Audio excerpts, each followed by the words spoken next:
शी बाई किती घाणेरडी आहे मी. कितीतरी दिवस झाले मी माझ्या मानेकडे दुर्लक्ष केले. अक्षरशः आज ना शेवळ्याच्या शेवळ्या निघाले. माझे ढोपरं, कोपरं एवढंच नाही तर अंडर आर्म्स अक्षरशः मान एवढी खराब झाली होती. सतत प्रदूषण आणि सूर्यप्रकाशामुळे मृत त्वचेचा कणाचा थर तयार झालेला आहे आणि तो ना त्वचा खोलवर जाते आणि कोणतंही स्किन केअर ते योग्यरित्या आत जात नाही. तर टेन्शन घेऊ नका. आता महागड्या मेकअपची आपल्याला आवश्यकता नाही आहे. सनफेचं इन्स्टंट टॅन आणि dead skin remover exfoliating gel माझ्याकडे आहे. हे ना तुम्हाला लावायचं आहे आणि अशा पद्धतीने मसाज करायचा आहे.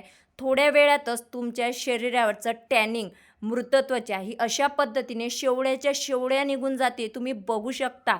मुलींनो, कितीही महागडे प्रोडक्ट लावले ना तरी आतवर ते शोषून घेतले जात नाही. तो इफेक्ट वरच्या वर असतो. परंतु हे एक्सप्लोइटिंग बीड्स आहे ना त्वचेच्या आतपर्यंत जातात. तुमच्या त्वचेचे मृत त्वचा त्यासोबतच स्टॅनिंग काढून टाकतात आणि तुम्हाला इव्हन टोन देतात काही क्षणातच. तर आजच सनफे इन्स्टंट टॅन आणि dead skin remover exfoliating gel वापरून पाहा आणि मग सांगा. हे ब्लिंकिटवर अवेलेबल आहे. अमेझॉन, फ्लिपकार्ट आणि नायकावर सुद्धा अवेलेबल आहे. वरती इमेजेसवर क्लिक करा, प्रोडक्ट खरेदी करा आणि टॅग प्रोडक्टमध्ये मी प्रोडक्ट टॅग केलेले आहे. तिथून सुद्धा तुम्ही खरेदी करू शकता.